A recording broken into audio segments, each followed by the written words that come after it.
Bueno, el presidente de la República, Francisco Sagasti, aseguró en una entrevista que dio ayer a varios canales de televisión en un panel simultáneo, aseguró que si el Congreso de la República aprueba por insistencia la devolución de aportes de la ONP, el sistema público, su gobierno recurrirá al Tribunal Constitucional. Nosotros no consideramos que aprobar este proyecto de retiro masivo de la ONP es viable, es conveniente en este momento crítico. Yo creo también que algunos de que proponen eso lo saben muy bien, lo saben perfectamente, saben que no es posible, saben que están usando argumentos que apelan a la ciudadanía, pero en realidad significan en la práctica dejar sin pensión a 600.000 mayores de 65 años y crear huecos enormes que a futuro dejarán sin pensión. Lo saben, se les ha explicado hasta la saciedad. Y por lo tanto, en ese caso, yo no soy el Ejecutivo, lo observó, si se pasa por insistencia, lo llevaremos al Tribunal Constitucional, que quede perfectamente claro ese tema. Bueno, y sobre este tema, justamente, ojo, porque el próximo miércoles 2 de diciembre se verá la insistencia del proyecto de ley que permitirá el retiro de aportes a los afiliados de la ONP.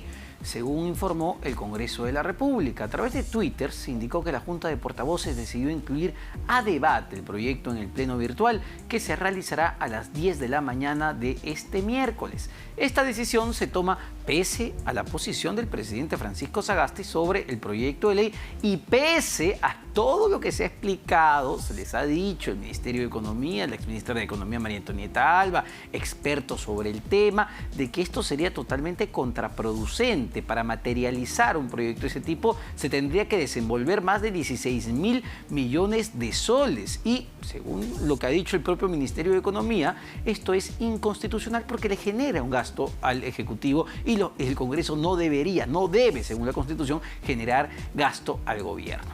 Bueno, el Pleno del Congreso aprobó la noche del domingo justamente el proyecto denominado Ley de Presupuesto del Sector Público para el año fiscal 2021, que asciende a más de 183.029 millones de soles. El presidente de la Comisión de Presupuesto y Cuenta General de la República, Humberto Acuña, de APP, señaló que los problemas para consensuar el dictamen se suscitaron con el famoso anexo 5, ¿no? Que incluye un listado de propuestas de inversión pública efectuadas por los congresistas, que ascendió a 142 proyectos finalmente. Al principio pedían más de 550 y tantos proyectos por más de 5.000 millones de soles, cosa que era inmanejable, insostenible, dada la coyuntura actual. Además, muchos de esos proyectos no estaban aptos para salir adelante. Bueno, en su presentación final, el legislador indicó que el articulado de la ley de presupuesto fue consensuado con el ministro de Economía y Finanzas, Waldo Mendoza. Al respecto, la presidenta del Consejo de Ministros, Violeta Bermúdez, manifestó su conformidad con el texto sustitutorio alcanzado y agradeció el esfuerzo de los congresistas por el logro que se obtuvo de manera dialogada y concertada. Bueno, para comentar un poquito más sobre este tema, estamos ya conectados con el economista Carlos Anderson, expresidente del Centro de Planeamiento Estratégico CEPLAN. Carlos, ¿cómo está? Muy buenas tardes. ¿Cómo estás? ¿Qué tal, Omar? ¿Qué tal? Placer. Bueno, en principio, hablar de este proyecto de presupuesto, más allá del debate legislativo, se acotó finalmente esta larga lista de proyectos que querían impulsar los parlamentarios. Pero, ¿cómo ves este presupuesto planteado? Es ligeramente mayor al proyecto de presupuesto del 2020, 3.2% más, si no me estoy equivocando. Es un presupuesto que se ajusta, digamos, a la coyuntura tan complicada que estamos viviendo. Carlos, desde tu punto de vista. A ver, mira. El tema con el presupuesto es el siguiente, ¿no? Sufre de hace muchos años de un problema inercial. Es decir, casi todos los años el cambio que hay entre uno y otro es efectivamente marginal, sí, ¿no? No solamente en el monto total, sino sobre todo en la composición. Es básicamente lo mismo. Los mismos rubros. Te di 18.000, este año te doy 18.200. Pedí 15.000, ¿no? Hay algunos que han cambiado un poquitito, pero en general es muy fuerte el componente inercial. Y yo lo que creo es que la situación del país ha cambiado de manera tan radical, ¿no? Las prioridades han cambiado de una forma tal que requerían que realmente dejemos atrás el tema inercial y pensáramos cómo vamos a utilizar los recursos, que son sustantivos, porque estamos hablando, mira, de unos 52.000 millones de dólares, si lo traduzco los 183.000 millones de soles, ¿verdad? Esto es casi el 25% del PBI actual, ¿no? Entonces es una cantidad, digamos, muy sustantiva que, como sabemos también, nunca ni siquiera llega a ejecutarse en su totalidad, sí, ¿verdad? Es verdad. O sea, todos nos mentimos un poquitito, ¿ok?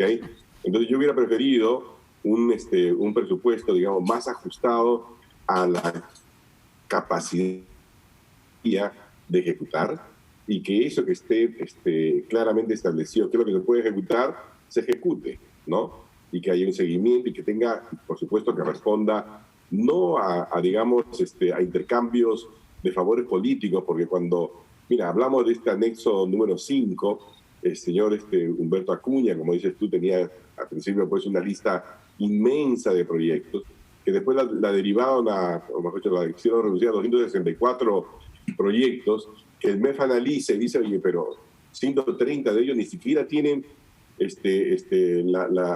expediente técnico, ¿no? Eso significa, fíjate, si han reducido de 264 a 142 proyectos, tiene que por lo menos, ¿no? Si 130 no tenían expediente técnico, por lo menos 8, sino más, han sido aprobados sin expediente técnico. Bueno, el dato, forma, Carlos, el dato que hizo transparente, ¿no? la ex ministra de Economía, María Antonieta Alba, era que del primer listado, el primero que había de más de 550 y picos, apenas el 5% de esos, 5% estaban aptos. Es decir, el 95% de esa enorme lista no tenían expediente por X motivos, claro, no estaban aptos para ejecución.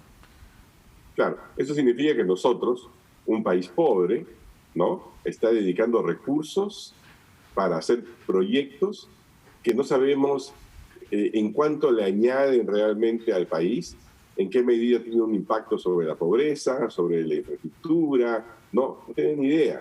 Simplemente responde al capricho o, no sé, pues a las necesidades políticas de los congresistas. O sea, la verdad es que hay una especie de desentendimiento, creo yo, entre el Congreso y lo que es el país. O sea, los congresistas parecieran pensar, primero, que los recursos son infinitos, y los recursos no son infinitos.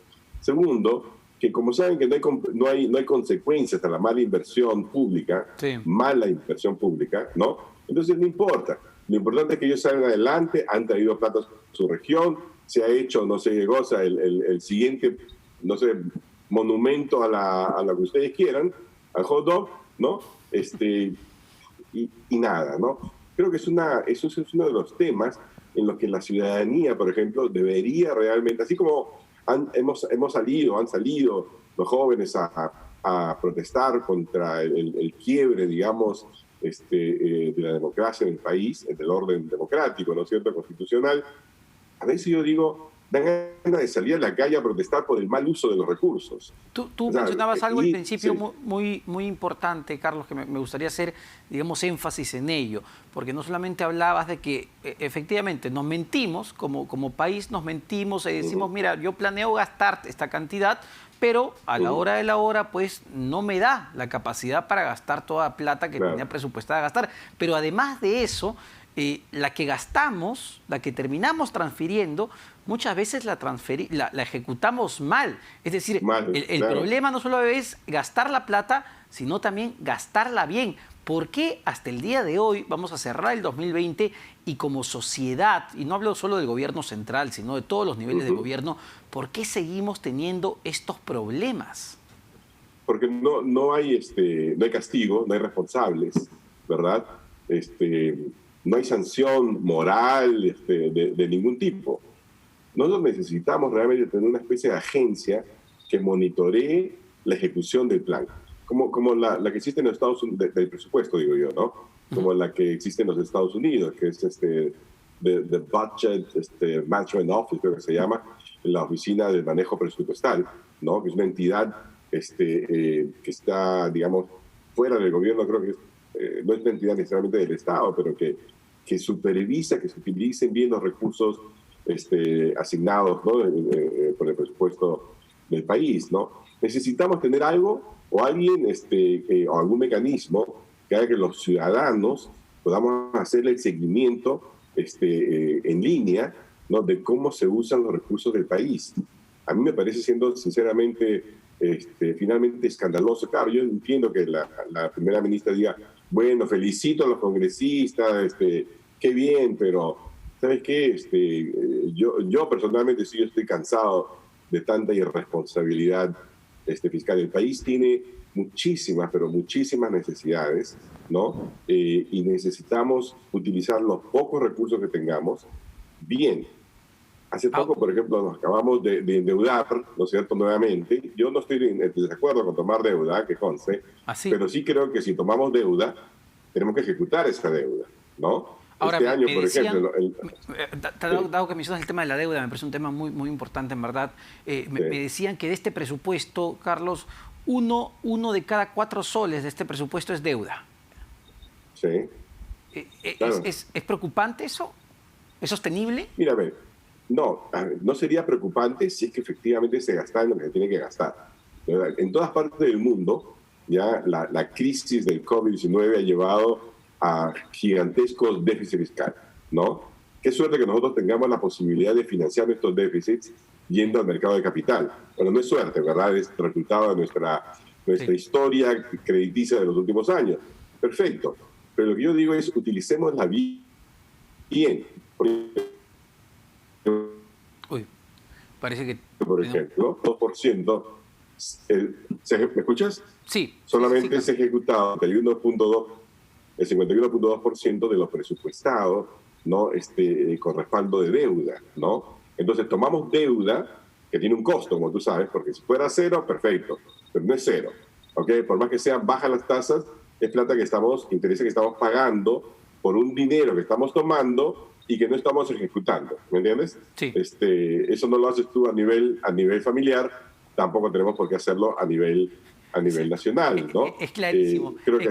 Es clarísimo lo que planteas, ¿no? ¿Para qué me endeudo si no voy a gastar y voy a seguir pagando los intereses? No tiene ningún sentido. Muchas gracias, Carlos. Lamentablemente también se nos ha ido el tiempo, pero bastante claro tu análisis al respecto. Pero bueno, en fin, ya se aprobó este proyecto de presupuesto que planteó el Ejecutivo y que elaboró, y hay que decirlo, el gobierno anterior, el gobierno del presidente Martín Vizcarra, de la mano con la exministra de Economía María Antonieta Alba, y que expuso muy, muy pedagógicamente el exministro de Economía Waldo Mendoza. Se aprobó ayer, así que ahí está. Lo importante es gastar y gastar bien, como bien dice Carlos Anderson, economista y expresidente del CEPLAN. Muchas gracias, Carlos, por estar con nosotros en Economía para Todos. Son las 5:31 ya de la tarde y nos toca despedirnos de Economía para Todos. No se vayan, no se despeguen de la programación de RPP Televisión, que ya vuelve luego de unas merecidas vacaciones. Tatiana Alemán con Central de Informaciones. Conmigo será hasta las 7 de la noche en las 5 de las 7. Muy buenas tardes, señoras y señores.